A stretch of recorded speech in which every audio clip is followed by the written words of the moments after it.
Hello students, मैं PS. Kushwaha एक बार फिर से आपका स्वागत करता हूं। हम लोग पढ़ रहे हैं अप्लाइड मैकेनिक्स और चल रहा है अप्लाइड मैकेनिक्स का chapter number 2 laws of forces और आज हम पढ़ने जा रहे हैं इसका एपिसोड नंबर 6। आज के इस एपिसोड नंबर 6 में हम लोग सबसे पहले पढ़ेंगे सिस्टम ऑफ फोर्सेस, उसके बाद पढ़ेंगे principle of transmissibility of forces, बलों के संचरणीयता का सिद्धांत, और इक्विलिटी ऑफ फोर्सेस, बलों की समतुल्यता का सिद्धांत हम लोग पढ़ेंगे।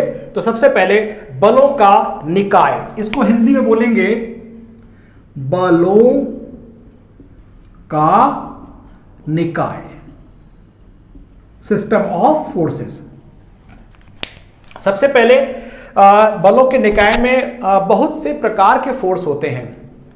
हम लोग करके एक एक करके फोर्सेस का नाम देखते हैं। पहले coplanar forces, non coplanar forces, कॉनकरेंट forces, non concurrent forces, like parallel forces, unlike parallel forces, coplanar concurrent forces, coplanar non concurrent forces. तो ये 8 प्रकार के बलों का निकाय इस चित्र के माध्यम से आपको समझाया गया है। हम एक एक करके इस फिगर में देखेंगे। इस फिगर में 12 फोर्सेस दिखाए गए हैं और ये जो 12 फोर्सेस हैं F1, F2, F3, F4, ये फोर्सेस हैं इस सामने वाले इस वर्टिकल प्लेन पे काम कर रहे हैं। F5, F6 ये साइड वाले वर्टिकल प्लेन पे काम कर रहे हैं।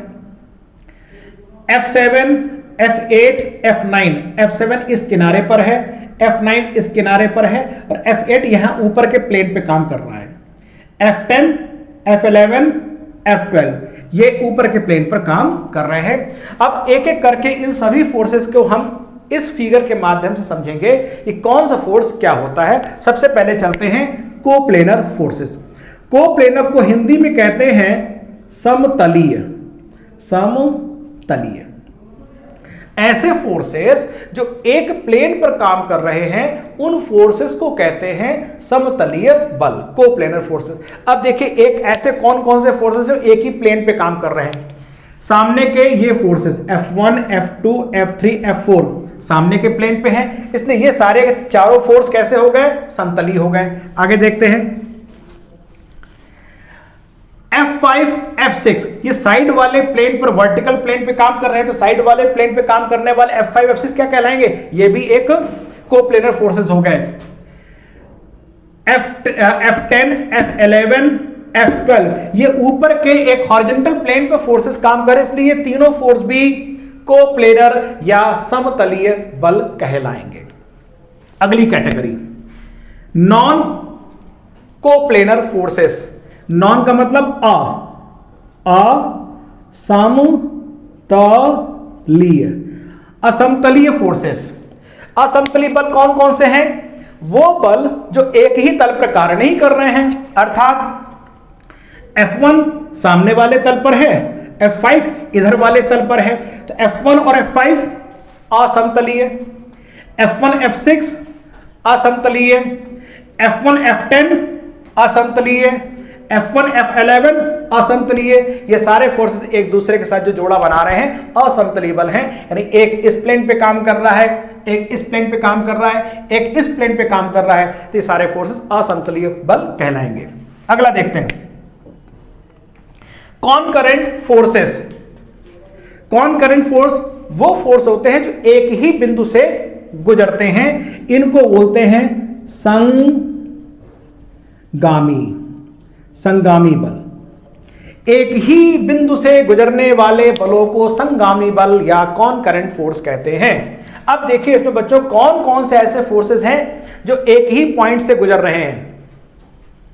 F7, F8, F9 all these forces are passing through this point corner। सो ये सारे बल कैसे हो गए? कॉनकरेंट फोर्सेस, संगामी बल हो जाएंगे। ये भी कॉनकरेंट फोर्सेस हो जाएंगे, ये तीनों कॉनकरेंट फोर्सेस। तो नॉन कॉनकरेंट फोर्सेस कौन से हो जाएंगे?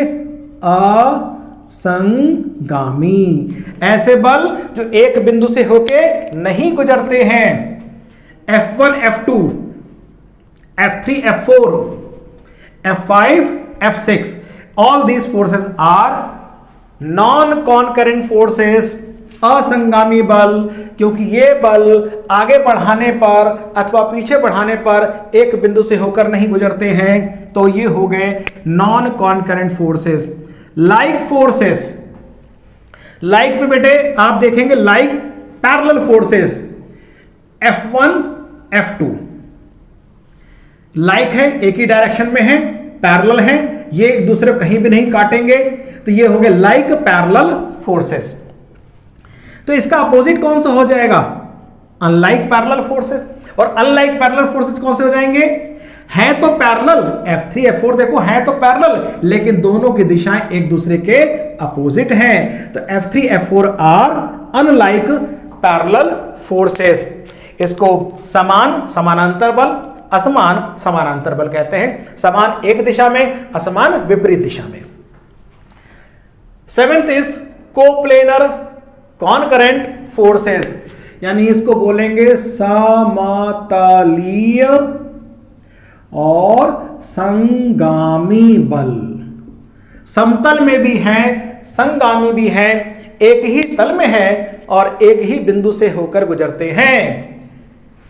F10, F11, F12 ऊपर के हॉरिजॉन्टल प्लेन पर हैं और ये सारे के सारे एक ही पॉइंट से गुजर रहे हैं, तो F10, F11 एंड F12 समतल में भी हैं, एक ही तल में हैं, एक बिंदु से होकर गुजरते हैं। इसलिए इन तीनों बलों को किस कैटेगरी में रखा जाएगा? कोप्लेनर एक तल में, कॉनकरेंट एक बिंदु से होकर गुजरते हैं। तो these are the coplanar concurrent forces. 8वां हो जाएगा coplanar non concurrent forces. Plane तो एक है लेकिन एक उससे पॉइंट से होकर नहीं गुजरते हैं। F1 F2, F1 F2 एक ही तल पे है, किसी बिंदु से नहीं गुजरेंगे। F3 F4 तल पे हैं, बिंदु कहीं क्रॉस नहीं करेंगे। F5 F6 एक ही तल पे हैं लेकिन किसी बिंदु से होकर नहीं गुजरते हैं। फोर्सेस को क्रॉस करने के लिए आपको यह भी देखना पड़ेगा कि मान लीजिए एक ये फोर्स है P और एक ये फोर्स है Q, तो क्या इनको हम समतलीय बोलेंगे? सोच लीजिए, 2 सेकंड का समय दे रहे हैं। क्या P और Q को समतलीय कोप्लेनर कहा जाएगा? यस, P और Q को समतलीय कहा जाएगा क्योंकि ये एक ही तल में बने हैं। ये दोनों फोर्सेस इस व्हाइट बोर्ड के प्लेन पर बने हैं, इसलिए ये दोनों बल समतलीय हैं। यह दोनों फोर्स कोप्लेनर फोर्सेस हैं। क्या इनको हम संगामी भी कहेंगे? यह महत्वपूर्ण प्रश्न है। क्या ये कॉनकरेंट फोर्सेस भी कहलाएंगे P और Q? क्या ये संगामी भी कहलाएंगे? आइए लेट चेक करते हैं। एक काम करते हैं, इसकी क्रिया रेखा को आगे पीछे बढ़ाइए, इसकी भी क्रिया रेखा को आगे पीछे बढ़ाइए। क्या ये दोनों फोर्सेस एक दूसरे को कहीं पे इंटरसेक्ट करते हैं? Yes, they intersect each other at point से X। इसलिए P और Q समतली होने के साथ साथ संगामी बल भी होंगे। These two forces not only are the coplanar but also the concurrent forces। बात क्लियर हो गई? इसका मतलब कि जो संगामी होने का गुण है, यह बल की क्रिया रेखा को आगे अथवा पीछे बढ़ाने पर अगर कहीं भी काटते हैं तो वो संगामी बल ही की श्रेणी में आएंगे, और ये समतली भी है, संगामी भी है। एक बात आपको बताएं कि आपको अधिकतर जो केसेस मिलेंगे मैकेनिक्स में, आपको मैक्सिमम जो केसेस मिलेंगे मैकेनिक्स में या फिजिक्स में, वो इस कैटेगरी के फोर्सेस मिलेंगे, कोप्लेनर कॉनकरेंट। हो सकता है कॉनकरेंट ना हो लेकिन कोप्लेनर फोर्सेस मिलेंगे। So in majority of cases the numerical problems you will be encountering with will lie in this category, either coplanar और कोप्लेनर कॉनकरेंट फोर्सेस। तो बेसिकली इस तरह के फोर्सेस के बारे में हमें स्टडी करना होगा जो एक ही तल पर भी हैं और किसी एक बिंदु से होकर गुजरते भी हैं। अब हम देखेंगे principle of transmissibility of forces. क्या होता है principle of transmissibility of forces? इसको फिगर से समझते हैं। एक ये फोर्स F है, किसी बॉडी के पॉइंट ए पर काम कर रहा है। अब ये फोर्स F इधर की ओर लग रहा है। अगर ये फोर्स इसकी बजाय पॉइंट बी पर लगेगा, तब भी ये पिंड इस बल के प्रभाव में जिस दिशा में जिस त्वरण से गति करना था, इसको ए पर लग रहा था, तब भी ये पिंड उसी दिशा में उसी त्वरण से गति करेगा। यही बल अगर सी पॉइंट पे भी काम कर रहेगा, तभी इस पिंड में वही प्रभाव उत्पन्न होगा जबकि ये ए पॉइंट पे काम कर रहा था। That means in this case force may be assumed to act on all points of line of action। इस क्रिया रेखा के किसी भी बिंदु पर इस बल को कार्य करता हुआ माना जा सकता है। यह बल ए पर कार्य करेगा, जो प्रभाव उत्पन्न होगा, बी पे काम करेगा, वही प्रभाव उत्पन्न होगा, सी पर काम करेगा, वही प्रभाव उत्पन्न होगा। तो शर्त क्या है इस बात की कि सेम प्रभाव उत्पन्न होगा? शर्त सुनिए, शर्त यह है line of action.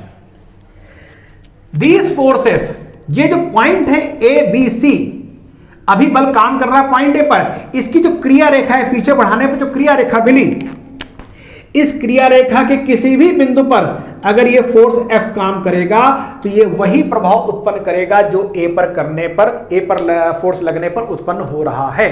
That means on the line of action of a force at any point this force may be assumed to act and it will produce the same amount of effect, right?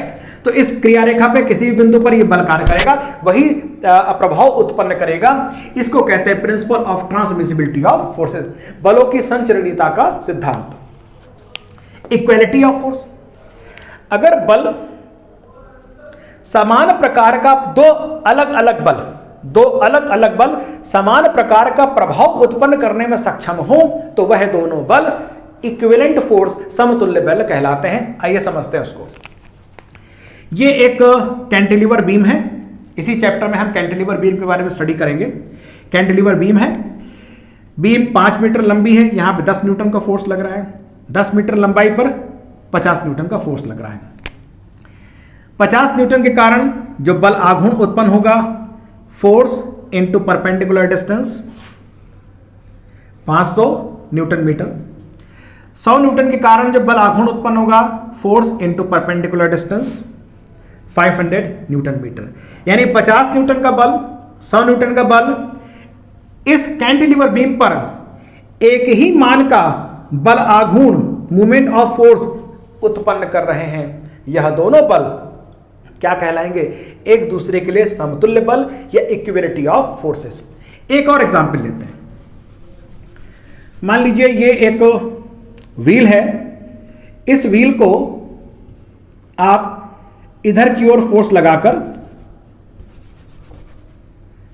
Rotate कराना चाहते हैं और wheel का radius मान लेते हैं 10 centimetre और आपने 20 न्यूटन का फोर्स लगाया, तो इसके कारण इसका जो रोटेशन डेवलप हो रहा है, कितना इसमें जो टॉर्क डेवलप हो कितना होगा? 20 × 10 20, तो 200 न्यूटन सेंटीमीटर का बल आघूर्ण इस पर उत्पन्न होगा। Moment of force 200 Newton centimetre, centimetre को मीटर में कन्वर्ट नहीं किया है। लेकिन यदि हम यहां पे लगाए 10 न्यूटन, यहां पे लगाए 10 न्यूटन, यानी इसका आधा इधर लगाया, आधा इधर लगाया, ये रेडियस था 10 सेंटीमीटर, तो ये भी 10 सेंटीमीटर हो जाएगा।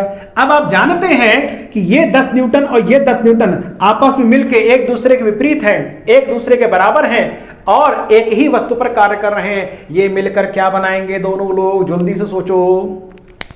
ये दोनों लोग मिलकर बनाएंगे कपल, बल का युग्म, बल युग्म। और बल युग्म भी अपना मूवमेंट डेवलप करेगा।